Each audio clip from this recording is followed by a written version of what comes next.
Hello, my name is Brady Lucas, and welcome to Nutrition Simply. So, today I was pondering a question in my mind that I thought of earlier, as you can see by the title, and it was, what is more important in life, cardio or weightlifting? And I kind of wanted to get into that today because, as you can see by the title, I firmly believe that cardio is much more important than weightlifting when it comes to overall health and living a longer and happier life. And I'll get into a little bit of my reasoning now. I see a lot of people falling into the same trap when it comes to weightlifting and getting stronger and getting abs or whatever you want. I see a lot of people stressing out about that and like stressing out about the smallest things like, oh, did my bicep grow this month, or can I see my abs a little bit more this month than I could have last month?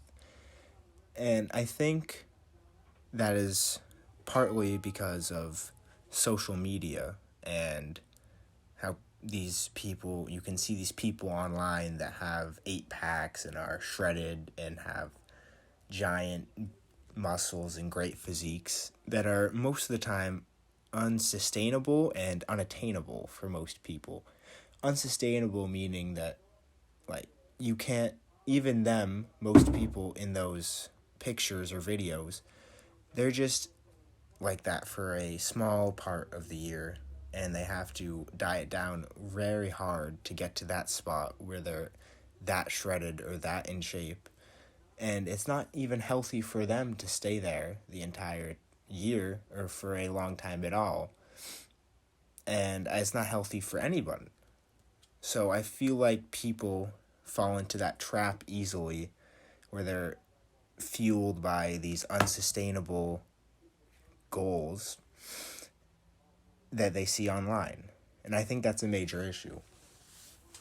So, what I think is most important is to be happy and healthy in the long run, forever, and live a lifestyle that you can be happy with, like how much you're eating and what you're doing, and you're also healthy, so you're not going to die early from being overweight or unhealthy at all.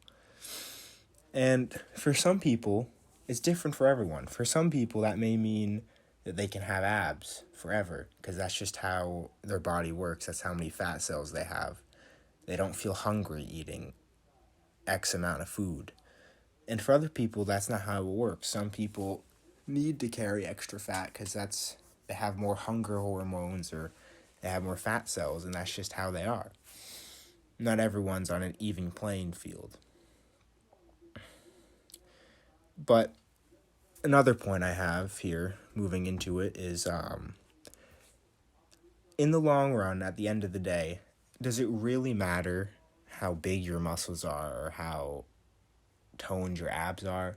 Like, on your deathbed, will, hopefully after a long and happy life, on your deathbed, will someone be there asking you, oh, can I see your abs?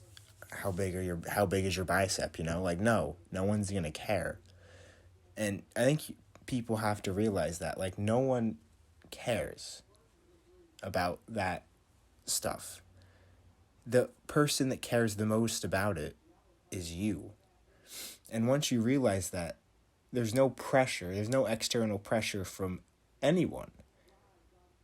And if there is, then that person doesn't deserve to be in your life, really, if they're giving you external pressure to have abs or have a toned body. Like, at the end of the day, you're the only one that cares about it.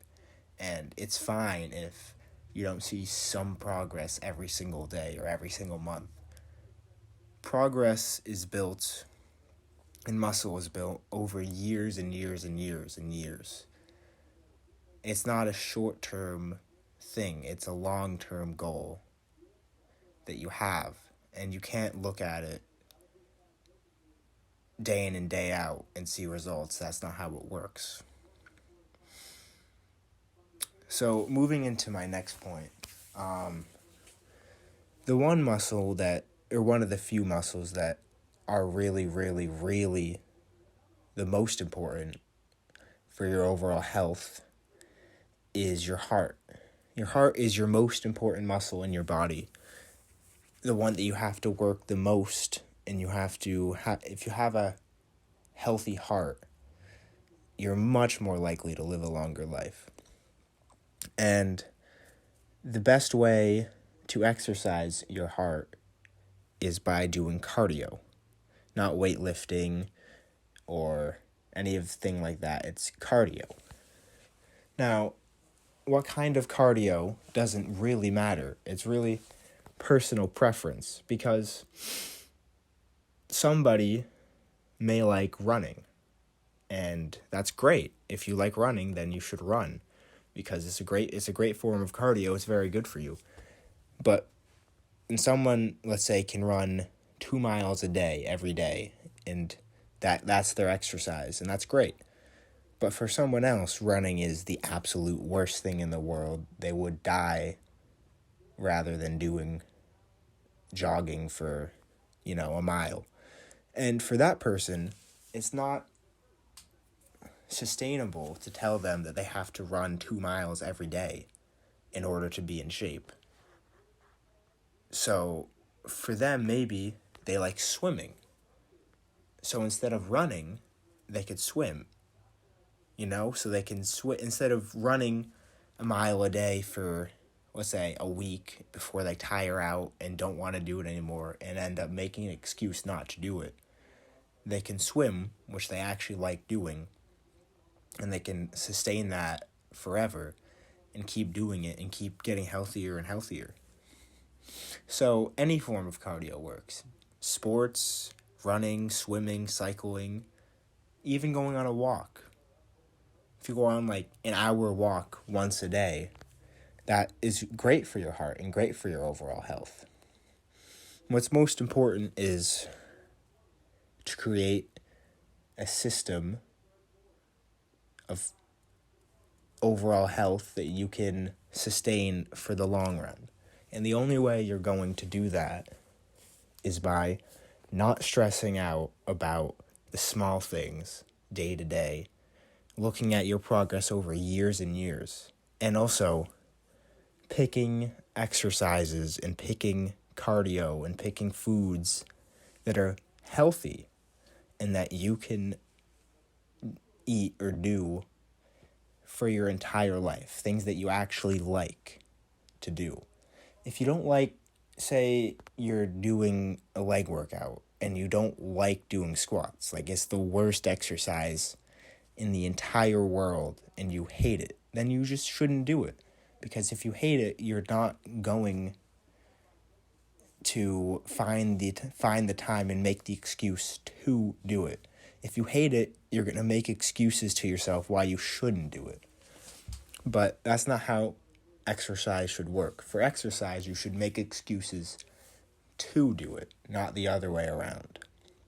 And it's the same thing for that. It's the same thing for cardio, like I already said, and it's the same thing for eating. If you hate salad, like you hate eating a salad, even if you put dressing on it, you put whatever on it, you just hate it, then you shouldn't eat it, because you're not going to be able to eat it forever. So you should just find things that you like that are healthy and create a sustainable life and sustainable nutrition goals that you can keep and reach and keep going forever and ever until you die, and live a long, healthy life doing things that you like to do that are also healthy. So those are my thoughts on cardio versus weightlifting and other things that I got into. And I'm out. Thank you for watching.